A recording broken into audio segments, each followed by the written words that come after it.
UGTRB எழுதியுள்ள அனைத்து தேர்வர்களுக்கும் என்னுடைய வணக்கங்கள்.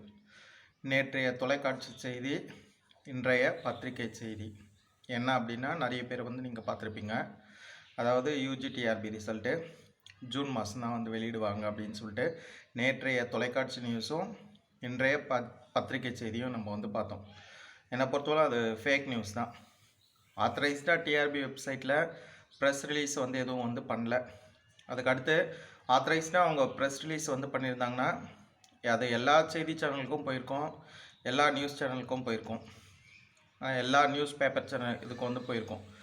ஆனால் அந்த மாதிரி இல்லை. இது ஆத்தரைஸ்டு நியூஸ் இல்லைன்றதுக்கு இதுவே எடுத்து ஒரு எக்ஸாம்பிள். ரெண்டாவது, நம்மளுக்கு அந்த ஜிஓ நம்மளுக்கு என்ன சொல்லியிருக்காங்கன்னா, புதிய ஜிஓ, அதாவது டிஆர்பி எப்படி செயல்படணும், டிஆர்பியில் நிறைய பிரச்சனை வரவே அது எவ்வாறு செயல்படணும் அப்படின்னு சொல்லிட்டு ஒரு ஜிஓ தெளிவாக நம்மளுக்கு கொடுத்துருக்காங்க. அந்த ஜிஓவில் என்ன சொல்கிறாங்கன்னா, இந்த மந்தில் அந்த டீச்சர்ஸ் வேக்கன்சி லிஸ்ட்டை எடுக்கணும், இந்த மந்த்துக்குள்ளே நிதித்துறை ஒப்புதல் பெறணும், இந்த மந்த்துக்குள்ளே அந்த அனௌன்ஸ்மெண்ட் போடணும், அந்த எக்ஸாம் வச்சு அந்த எக்ஸாம் ரிசல்ட்டு செலெக்ஷன் ப்ராசஸ்லாம் முடித்து மே மாதத்துக்குள்ளே முடித்து செலெக்ஷன் லிஸ்ட்டை பள்ளிக்கல்வித்துறைக்கு ஜூன் மாதம் 1ஆம் தேதி கொடுத்துடணும் அப்படின்னு சொல்லிட்டு அந்த ஜிஓ புது ஜிஓவில் கொடுத்துருக்காங்க. அப்போ அதைப்படி நம்ம பார்த்தோன்னா கண்டிப்பாக நம்மளுக்கு மே மாதம் இந்த இதிலே கூட என்ன கொடுத்துருக்காங்க, மே மாதம் முடிஞ்சு ஜூன் மாதம் அப்பாயின்மெண்ட் கொடுக்கணும். அப்போ ஜூன் மாதம் அப்பாயின்மெண்ட் கொடுக்கணுன்னா மே மாதம் நம்மளுக்கு சர்டிஃபிகேட் வெரிஃபிகேஷன் லிஸ்ட் எல்லாத்தையும் போட்டுடணும்.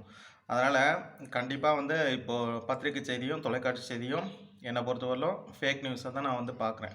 அது டிஆர்பியினுடைய உண்மையான தகவல் இல்லை. ரெண்டாவது, நம்ம குழுவிலே பார்த்திங்கன்னா ஒரு டீச்சர்ஸ் வாய்ஸ் மெசேஜ் டிஆர்பி கால் பண்ணி கேட்டிருக்காரு. அவர் என்ன கேட்டிருக்காருன்னா, நேற்று இந்த மாதிரி தொலைக்காட்சி நியூஸ் இது உண்மையாக சொல்லுங்கள் அப்படின்னா, இது அதை உண்மையாக பொய்யான்றது நம்மளை சொல்ல முடியாது. இன்றைக்கி சாட்டர்டே சண்டே கவர்மெண்ட் ஹாலிடே, அதனால் டிஆர்பியில் எந்த தகவலும் நீங்கள் எடுத்துக்க முடியாது. அதை பற்றி திங்கக்கிழமை தகவல் தெரியலாம் அப்படின்னு சொல்லியிருக்காங்க. அப்போ அதனால் பார்த்திங்கன்னா நம்மளுக்கு இந்த நியூஸ் ஃபேக் நியூஸ் தான், அதிகாரப்பூர்வமான தகவல் டிஆர்பியோடைய தகவல் கிடையாது.